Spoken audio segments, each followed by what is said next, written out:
Hello, everyone. Thank you for joining my talk. My name is Gerardo Fernandez, and I'm a security engineer for Webshells team.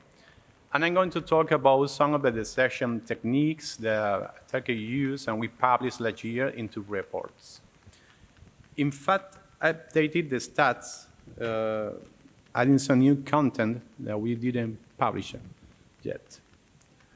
So almost 3 years ago, we created a new team in Webshells to research into the vast amount of data that we have there, trying to get some insight that could be useful for our users, for users of Webshells.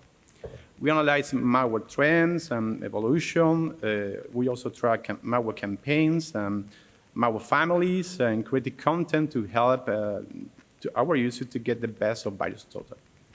So this is the team that was working on this research, headed by Vicente Diaz. And, well, let's start. So as I said before, last year we published 2 reports. The first one was published in June, I think. It covers some generic malware techniques. And the second one was published in December. And it covered how attackers were using governmental sites to deploy malware to use it in their malicious intentions. So, of course, this effort, this research was possible thanks to the contribution of our users. We are receiving more than 2 million files per day from 232 countries over the last 19 years. If you want to take a look at these researches, you can check the QRs that you have on the screen and download them. We also have 2 blog posts covering these researches and also providing some examples on how you can use our service to get more samples. So this is what I'm going to talk about. First, I'm going to talk about trusting legit sources. That means how malware reviews legit domains, URLs, and also certificates to look less suspicious, to look trustworthy to the victim. Also trusting what you see, how they camouflage to device users to execute them. And then also how malware can use a legend installer to hide and deploy the malware activity. In some way, using these legend installers. At the end, I will provide some queries that you can use to look for these samples, catch these samples also or new ones. So, with no more delay, let's start with trusting legend sources. So, as I said before, this means I'm going to focus on malware using digital certificate, valid digital certificates, and also how they use legit domain to store and distribute malware activity. Probably you all remember that on March 2022, some digital certificates that belonged to NVIDIA were stolen and used to sign malware samples. This incident allowed the attacker to evade some antivirus engines because because it's really signed by NVIDIA, they are trustworthy. Okay, so there's no problem at all with the antivirus engine. The timeline you can see here shows the evolution of malware signer file with these stolen certificates first seen in Webshells. Okay, so these are not submission. This is first seen samples that we saw using these stolen certificates. What I found interesting here is that, as you can see on the chart, we have 2 waves. The first wave, this one is with first adopters. It's the malware authors that use this digital certificate from NVIDIA before it was widespread. And the second way, when the digital certificate were revoked, but malware authors kept using them. So it's quite curious because at that point, these certificates was already included in antivirus engines. You can see the peak, they use it a lot. Sometimes because most of these security software are not updated. So they trust that the user are not updated antivirus engines, or the digital certificate won't have any problem. Okay, so after the NVIDIA incident, we explored the Webshells database to discover how much malware were signed with valid certificates. It was surprising to see that 1.1 million suspicious samples. Suspicion means that they have been detected by 15% of antivirus engineers or more, okay, were signed with a valid certificate at submission time. So at the time of submission, they were valid malware samples signed with valid certificates. And that was quite a surprise for us. You can see here the chart from January 2022 to last month. I updated the graph. Well, most of these samples are window portable executables or DLLs. Around 99% of them are Windows executable. So the listing that you can see at the right are the certificate authorities that are signing these malware samples. Okay? Most of them are revoked. Almost all of them are revoked right now at submission time. These are the certification authorities that signed these samples. This peak is quite interesting because 80% of the samples that you can see in this peak belongs to a WinZip installer flagged as a potential unwanted application. All of them, the 80% was signed but openly installed incorporated. Okay, that's something quite interesting. So let's change the topic. I was talking about digital certificate. I showed two samples.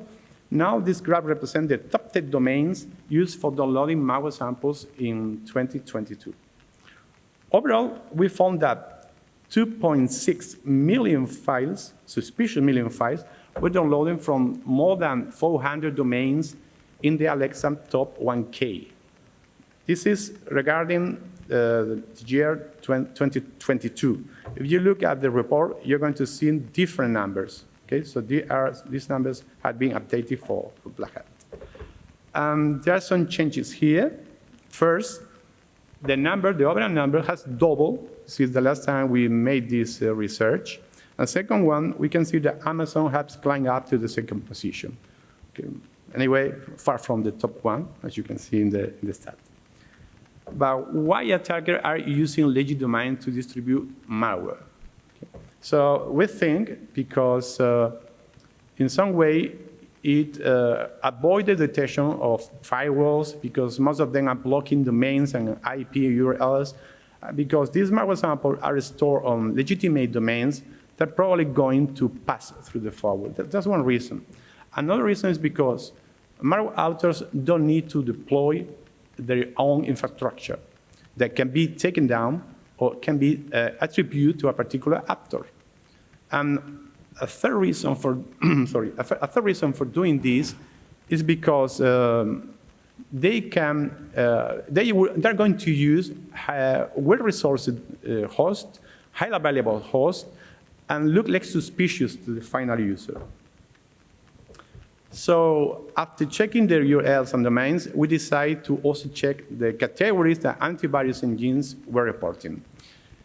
As I say, the antivirus engines are categorizing these URLs. So for sure, there are high chance of false positives. We have to fight with that. So after cleaning and normalize the data set we were working with, we found that these are the top 10, 11, I think top 11 categories. So what we find interesting here is that the last one belongs to governmental sites that were compromised, abused, whatever you want to say, by attackers. So we decided to take a look at what kind of malware was included in this category and what sites were compromised. So the following slides, we show you what we found.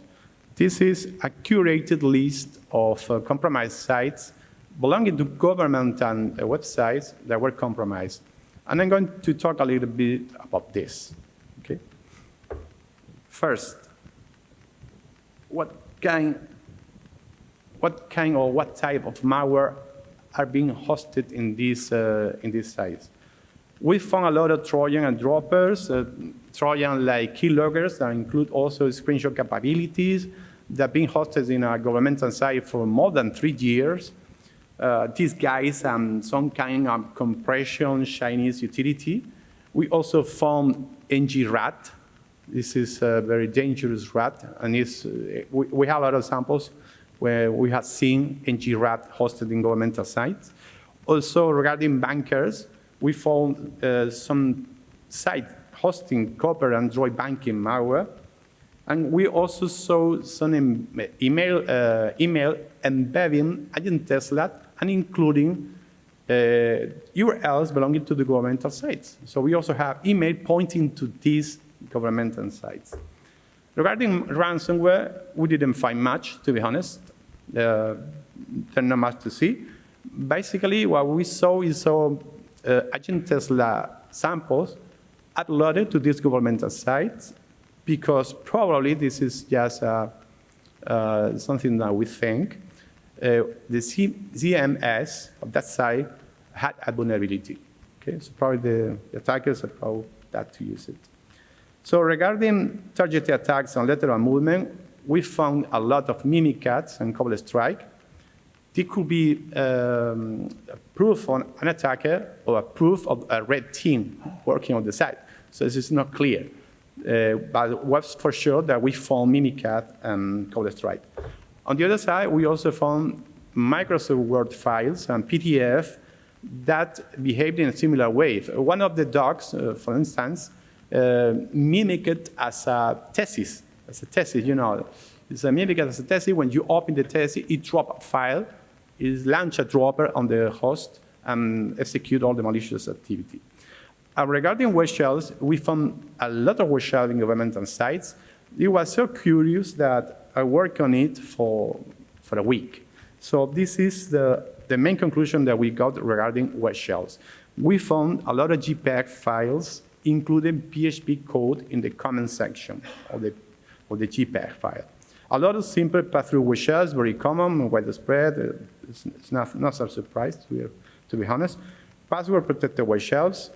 No surprise, Webshell implanted in a zip file containing a PHP project. This is something quite interesting, and I'm going to talk about it later. And some Webshells that are based on the WSO Webshell project that was removed from GitHub, but you can see a lot of copies in many different places, not only GitHub. So I'm going to give you two examples to be quick. First one, this is, here you have the hash. This is an example of a JPEG containing PHP code. This is a very old technique. This is not something new. But to my surprise, it has a low positive. So it hasn't been detected by many antivirus engines. Probably because sometimes antivirus are pre-configured to exclude this kind of files. But as I said before, it's a very old technique. Also, and I think this is quite more interesting, is a zip file containing our CMS project. There was an implant in this zip installation file. This implant is a Webshell. And you can see here a disclaimer by the author saying no malware on this code. You can check it by yourself. So there's nothing more interesting than seeing this kind of message. So I took a look at it. In fact, when I took a look at the script, I found a lot of blocks, or encrypted blocks, and obfuscated blocks. So it was quite more interesting. What I got at the end is that it contained 4 blocks of cipher. Well, it was codified and also encrypted code that can launch backdoors and reverse shell. Here you can see part of the code that launch the reverse shell. And also you can see on this code that it needs to compile the reverse shell on the local web server. And it uses a function called toList that is in charge of extracting the payload and compiling it in the local web shell. So basically this is about what we find regarding sources, digital certificate. It's a summary. If you take a look at the report, we have a lot more examples. So regarding trusting what you see, what that means? That means that sometimes malware dress in a different way to look less suspicious to victims. First, I'm going to talk about visually similar icons. What that means? As you know, many legit applications use icons. The thumbnail that you can see on the navigation is just it's an icon, okay? So sometimes malware author take this icon and use it on the malware samples to look less suspicious. So what you can see here is the timeline of the previous sample mimicking icons of the top 25 most popular legitimate software applications. And this is quite interesting because most of the time that we can see, or most of the time, sorry, if you can see this chart, it's growing. So we have a high peak on January 22, but this year the graph is going up. So we are having much more malware using icons of legitimate applications. So, okay, we choose these 25 applications and we look which one of them were used the most. As you can see here, Adobe Acrobat, Skype, 7C, all of these were the most used of were the application whose icon were abused the most. Okay? And regarding the report we published last year, there's some modification. For instance, Skype was at the top, and Adobe Acrobat was down. And Telegram wasn't in the listing that we got last June, and then also missing here WhatsApp, because WhatsApp was also in this listing last year. But at the end of the year, at the end of 22, it's not anymore. So if we change the metric, if we talk about the infection ratio, that means how many files or how many files do we have in VirusTotal that are using this icon? How many malicious files do we have in VirusTotal that are using this icon versus good files, goodware, that we have in VirusTotal using this icon, which is the infection ratio. You can see here that Adobe Acrobat, most of the files that we have in VirusTotal are malicious. They're using the Adobe Acrobat, but almost all of them are malicious. The Skype, 7zip, they have a high rank, so they have a high infection ratio. So this is quite interesting because these two, Apple iTunes and Discord, were low on the graph. So they climbed up to the top position at the end of the year. On the other hand, I talk about icons, application icons. I want to talk now about favicons. So the icons that we see in URLs, because this is something quite interesting. I'm going to talk now about malicious URLs that are using the same icon that the legit URLs. Okay? So it will talk about the infection ratio. Remember, as what I said before, malicious versus legitimate URLs that we have in VirusTotal. eCloud is, we have a 30% of URLs in VirusTotal that are malicious. They are using the iCloud icon, okay? 30% of them are malicious. On the other hand, if we don't talk about infection ratio, and we talk about the total number of malicious URLs that we have, we can check that WhatsApp is at the top, Instagram is the second one, Amazon, you can see the listing. In fact, Amazon climbed up to the third position of URLs that has been chosen to take the favicon, okay? So another way to look legitimate to the user is to use load bins, living off the land files. I don't know if you know about load bins. They are legit files that came with the operating system, and sometimes they're used by attackers to execute a malicious behavior. They don't want to implement the code to execute the malicious behavior. They prefer to use legal applications that are available in the operating system. Okay, this is the load bins. And I was surprised checking this, the usage of these load bins, because as you can see at the end of the graph, in 2023, the ratio was climbed to the top. So now, right now, at this time of the year, we are having 1% of malware sample using load bins. So I'm going to be very curious what happened at the end of the year. So why a malware author using load bin? Basically, to avoid to develop code to implement malicious activity that can be easily detected by antivirus engine, and also to let suspicion. You see a malware sample executing some normal file that belongs to a operating system, probably you're going to think that there's nothing wrong there, okay? Let me talk about 2 examples or 3 examples about load bins. This first one is an implementation to download files. You're using CMD, bits admin to download files. The second one is used for getting information from the local system. And the third one is using a script, is executing a script in a stealthy way. Okay? So by this way, the malware author are hiding the malicious activity just by using legit applications. So another topic is trusting what you install. But this is quite curious. We're working on this for a while, because now we are going to relate malicious activity with legal installers, legitimate installer. Okay? Let me do it for a while.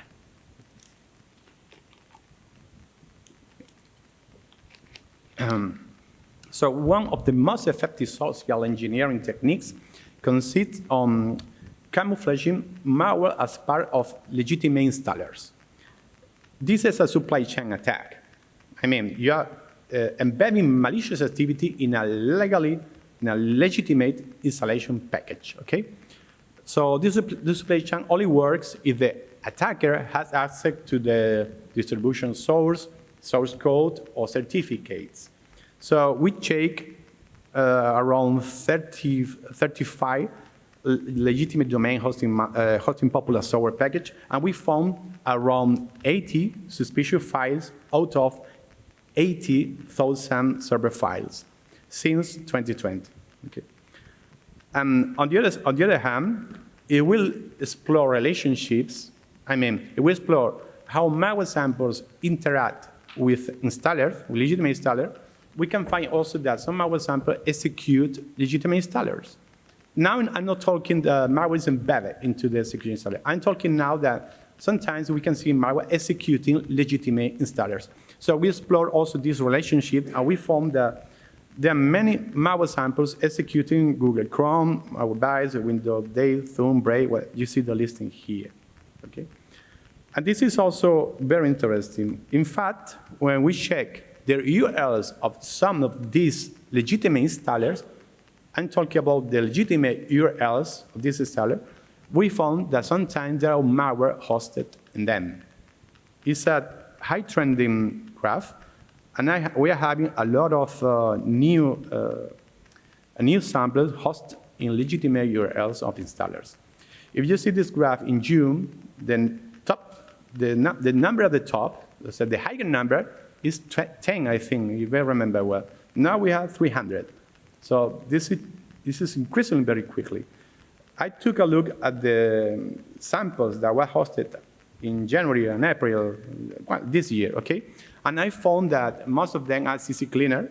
This is no surprise, to be honest. CC Cleaner, with more than 14 or 20 antivirus detections. So, and we also found WinZip hosted in this, malware sample hosted in WinZip URLs. So this is quite a surprise also. Okay, if we talk now about domains that's hosting malware that execute legitimate installer, this is a bit confusing sentence. So we are looking now for malware that are going to execute a legitimate installer. So basically, we are going to show how many domains are hosting malware that at the end will execute the legitimate installer. We have this ranking. It changed a lot since the last time we published this listing. There was a lot of movement. File Hypo and Subtony was climbing up to the top, and there are 2 new additions, and some other has go off of the rank. This is an example of execution panel for a legitimate Telegram installer. This is quite interesting because this is why we did this research. So all the samples that you can see here, Telegram, Teleport, and all the names that you can see here are malware. Well, not all of them. Most of them are malware samples. They are executing a legitimate Telegram installer. So if we look at the detection column, we can see that some of them has a lot of positives. So these are malware samples that at some point are going to execute a Telegram installer. So this is the reason we made the last research dig a little bit. There are 2 more examples of what we can do. So we have malware containing a legend installer in the PA resource. This is a little bit more technical. And we found 452 malicious samples embedding, in the malicious sample, embedding installer for Zoom, Spotify, WinTheme, 7theme, and NordVPN, among others.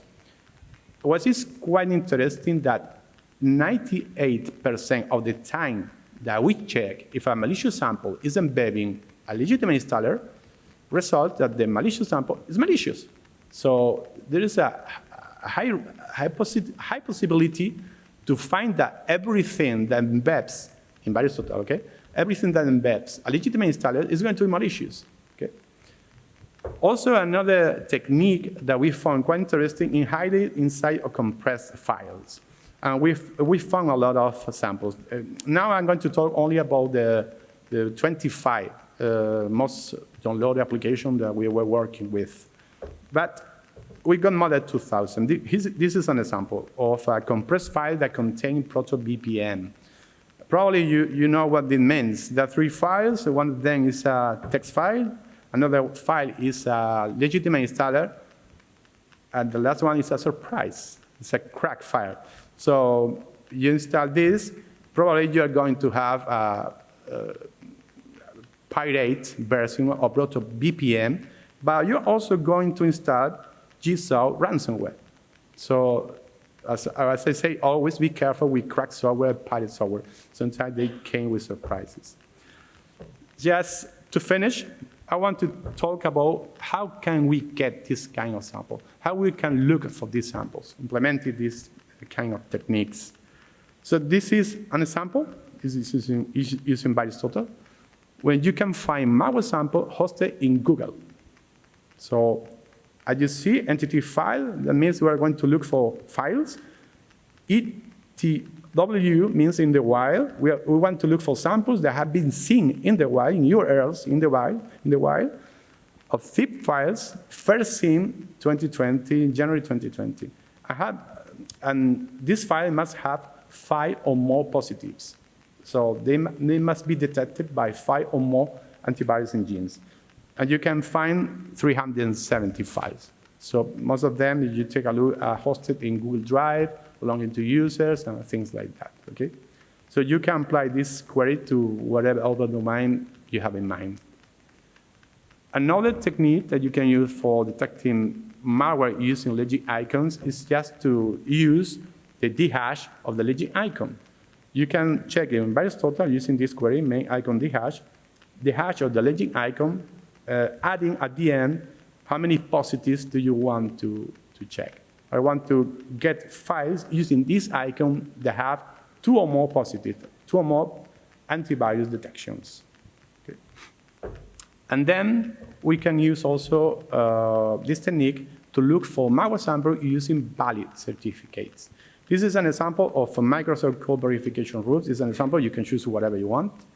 At the end, you can do the thumbprint, the same number. We can use both of them or any of them to look for malware samples. And we can create a query using these numbers.